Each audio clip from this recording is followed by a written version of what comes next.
గడిచిన 5 ఏళ్లుగా రాష్ట్రం అరాచకంతో ఇబ్బందులు పడి అవినీతి అక్రమాలతో విసిగి వేసారిపోయిన వారికి తెలుగుదేశం జనసేన భారతీయ జనతా పార్టీ కూటమి ప్రభుత్వం అధికారంలోకి రావడంతో ఆంధ్ర ప్రజలకు మంచి ఊరట లభించిందని కడప మండలం జనసేన పార్టీ అధ్యక్షుడు బండారు మురళి పేర్కొన్నారు. బుధవారం ఇటీవల జరిగిన ఎన్నికల్లో అనూహ్యమైన ప్రజా తీర్పుతో కూటమి ప్రభుత్వం అధికారంలోకి రావడం జరిగిందని, దానిలో భాగంగా విజయవాడ సమీపంలోని కేతరపల్లి ఐఐటీ ప్రాంగణంలో నిర్వహిస్తున్న కొత్త మంత్రిమండలి ప్రమాణ స్వీకార కార్యక్రమాన్ని చేపడుతున్న తరుణంలో ఈ కార్యక్రమాన్ని రాష్ట్ర వ్యాప్తంగా ప్రజలు తిలకించేందుకు గాను వివిధ ప్రభుత్వ కార్యాలయాల్లోనూ సచివాలయ భవనాల్లోనూ ఎల్ఈడీ స్క్రీన్ల ద్వారా ఏర్పాటు చేయడంతో కడప మండలం పెనుగుదురు గ్రామంలో ఈ ప్రమాణ స్వీకార మహోత్సవం తిలకించేందుకు గాను ఏర్పాట్లు చేశారు. ఈ సందర్భంగా జనసేన పార్టీ కడప మండల అధ్యక్షులు బండారు మురళి ఆధ్వర్యంలో ముఖ్యమంత్రిగా నారా చంద్రబాబు నాయుడు, ఉప ముఖ్యమంత్రిగా జనసేన పార్టీ అధినేత కొణిదెల పవన్ కళ్యాణ్ ప్రమాణ స్వీకారం చేయడంతో ఈ కార్యక్రమాన్ని ఉత్సవ వాతావరణంలో కేక్ కట్ చేసి అభినందనలు తెలిపారు.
ముందుగా మన దేశ ప్రధాని శ్రీ నరేంద్ర మోడీ గారికి, అలాగే మన ఆంధ్రప్రదేశ్ ప్రమాణ స్వీకారం చేసిన శ్రీ నారా చంద్రబాబు నాయుడు గారికి, ముఖ్యమంత్రిగా ప్రమాణం చేసిన నారా చంద్రబాబు నాయుడు గారికి, అలాగే మంత్రిగా ప్రమాణం చేసిన శ్రీ కొణిదెల పవన్ కళ్యాణ్ గారికి, అలాగే మిగతా మంత్రులందరికీ కూడా మా హృదయపూర్వక ధన్యవాదాలు, నమస్కారాలు తెలియజేసుకుంటున్నాం. ఈరోజు చాలా శుభదినం. ఈ గత ప్రభుత్వం రాక్షస పాలన నుంచి విముక్తి కలిగిన రాష్ట్రంగా మీ అందరూ కూడా ఎక్కడికక్కడ ఈ ప్రమాణ స్వీకారం రోజున పండుగల్లో వాతావరణంలో ఉంది. అలాగే ప్రతి గ్రామ సచివాలయంలో కూడా ఒక తీర్పిచ్చి ఒక కలెక్టర్ గారు ఈ సచివాలయ గ్రామాల్లో ప్రజలందరూ అందుబాటులో ఉండి ప్రజలకి అందుబాటుగా ఉండి టీవీలు స్క్రీన్లు పెట్టి చూపించమన్నందుకు కూడా ముందుగా కలెక్టర్ గారికి, అలాగే ఎంపీడీఓ గారికి, సెక్రటరీ గారికి అందరికీ కూడా మా హృదయపూర్వక ధన్యవాదాలు తెలియజేసుకుంటాం. ఈ పరిపాలన నుంచి ప్రజలు ఒక గొప్ప వరాన్ని చంద్రబాబు నాయుడు గారికి ఇచ్చారు. ఆ వరం మామూలు వరం కాదండి, ఈ రాష్ట్రంలోనే ఎప్పుడూ చూడలేని వరం. గత ప్రభుత్వం వచ్చింది, మేము 30 సంవత్సరాలు పరిపాలిస్తాం, ఇంకెవడ కూడా మాకు తిరిగిలేదని చెప్పి ఎంతో ఎగబడి పైకి పడ్డారో, అలా పైకి ఎంతైతే పడ్డారో ఈ ప్రజలు అంతకింతకే తొక్కారు.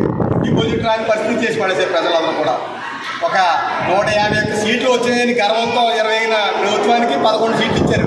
అంటే ప్రజల తీర్పు ఎలా ఉంటుందో మనం అందరూ కూడా ఆలోచించాలి. ప్రజలకి సమీక్ష ఏదో మనం నెలకు సంవత్సరానికి 10,000 15,000 చేద్దాం అంటే కాదు, ప్రజలకు కూడా న్యాయం చేయాలి, ప్రజలకు అభివృద్ధి చేయాలి. ప్రజలు క్లియర్గా కోరుకున్నది ఏంటంటే సమీక్షతో పాటు అభివృద్ధి కూడా చేయాలని చెప్పి ఆ లక్ష్యంతో ప్రజలు ముందుకు వెళ్తున్నారు. మా ప్రభుత్వం, ఉమ్మడి ప్రభుత్వం, కూటమి ప్రభుత్వం సమీక్షలే కాకుండా అభివృద్ధి పథకంలో కూడా ముందుకెళ్ళి కార్యక్రమాలు చేపడుతున్నారు. కాబట్టి ప్రజలు ఈ గొప్ప తీర్పిచ్చారు. 164 సీట్లు ఇచ్చారంటే ఇది పెద్ద వరం కింద మేము అందరూ భావిస్తున్నాం. దీన్ని సద్వినియోగించుకుంటాం. రాబోయే 20 సంవత్సరాలు కూడా ఈ కూటమి ప్రభుత్వం అధికారంలో ఉంటుందని చెప్పి ఈ సందర్భంగా తెలియజేసుకున్నాం. ప్రజలందరూ కూడా ఇక్కడ చాలా ఆనందపడ్డారు. ఇలాంటి ప్రభుత్వం వచ్చింది, మన సంతోషంలో ఉంటాం, మేము అందరూ కూడా క్షేమంతో ఉండాలని ప్రజలందరూ కూడా ఉండడం జరిగింది. మా సంతకులందరికీ కూడా చిన్న ఆడపడుచులందరికీ కూడా ఈ సంతోషంలో మీ జాగ్రత్త పంపిణీ చేయడం జరిగింది. మీ అందరికీ కూడా ఈ పరిపాలన మేమందరం కూడా ప్రజలకి అండగా ఉంటాం. ప్రజలకు ఏ సమస్య వచ్చినా ముందుంటాం. మా పంతో నానాజీ గారు మౌలిక సదుపాయాలు కూడా ముందుకు చేస్తారని చెప్తున్నారు. ఆయన 72,040 ఓట్లు మెజారిటీకి వచ్చారంటే ఇది గొప్ప విజయం కాదు. మా అందరికీ కూడా ఇది పరీక్ష. ప్రజలందరికీ కూడా దృష్టి పెట్టుకుని ప్రజలకు ప్రతి ఒక్కరికి కూడా పని చేయడానికి మేము ముందుకు వెళ్తాం. ఇక్కడి నుంచి ప్రమాణ స్వీకారం అయిన కాడి నుంచి కూడా ప్రజలకు ఏ సమస్యలు ఉన్నాయో ఆ సమస్య మీద ముందుకెళ్ళి పోరాటం చేస్తామని చెప్పి ఈ సందర్భంగా తెలియజేసుకుంటూ సెలవు తీసుకుంటాం. అలాగే మంత్రులకి అందరికీ కూడా ఈరోజు మా గ్రామం నుండి శుభాకాంక్షలు తెలియజేసుకుంటున్నాం. ఈరోజు ఫలితం అంటే ఏంటో అన్నది పవన్ కళ్యాణ్ గారు నిరూపించారు.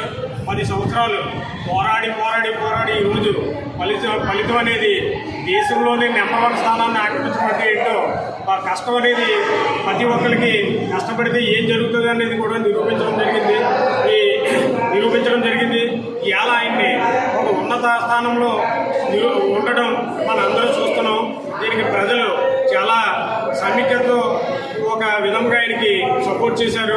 దీన్ని పవన్ కళ్యాణ్ గారు అలాగే మన తోటి నాయకులు అందరూ కూడా దీన్ని ప్రజల తరపు నుండి పోరాడి ఏదైనా మంచి కార్యక్రమాలకి మనం కూడుకుని సేవ చేయాలని అందరితోని తెలియపరచడం జరిగింది.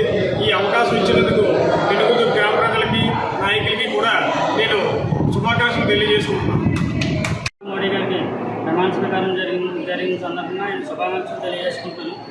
అలాగే ఈరోజు గౌరవనీయులు నారా చంద్రబాబు నాయుడు గారు, మన ఆంధ్రప్రదేశ్ రాష్ట్ర ముఖ్యమంత్రి వర్యులు గాను, మన కొనిదెల పవన్ కళ్యాణ్ గారు ఉప ముఖ్యమంత్రి వర్యులు గాను, మిగతా మంత్రివర్యులందరికీ నా హృదయపూర్వక శుభాకాంక్షలు.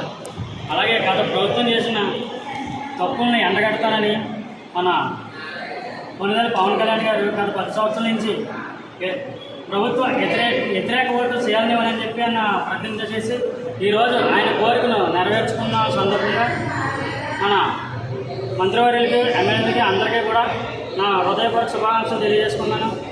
అలాగే మన కాకినాడ జిల్లా కలెక్టర్ గారు కానీ, మన కడపమండలం ఎంపీడీఓ గారు, మన పెనుగుతూరు గ్రామ సర్పంచ్ గారు, ఈఆర్ఓ గారు అందరూ కూడా కలెక్టర్ గారి ఆదేశాల మేరకు పెనుగుతూరు గ్రామంలో LED స్క్రీన్ ఏర్పాటు చేసి మన గ్రామ ప్రజలకు అందరికీ ఈ ప్రత్యేక ప్రమాణ స్వీకార కార్యక్రమం మహోత్సవం అందరికీ ఈలుండేలాగా మన పెనుగుతూరు గ్రామ పంచాయతీ ఆఫీసులో ఏర్పాటు చేయడం జరిగింది. ఇందు మూలంగా నేను చెప్పేది ఏంటంటే వీళ్ళు గతపట్టులో చేసిన మన ప్రజలకు కష్టపడితే రాజకీయాలు చేయకుండా మన చేసినట్టుగా మనం చేసేది కష్టపడితే కాకుండా ప్రతి ఒక్కరికి ఏ సమస్య ఉన్నా అందుబాటులో ఉండి మన ఆఫీసర్లు, మన గ్రామ ప్రజలు అందరూ మేము తోడ్పడుతూ మన గ్రామ ప్రజలందరూ మేము సమపరిపాలన చేస్తామని కోరుకుంటున్నాం.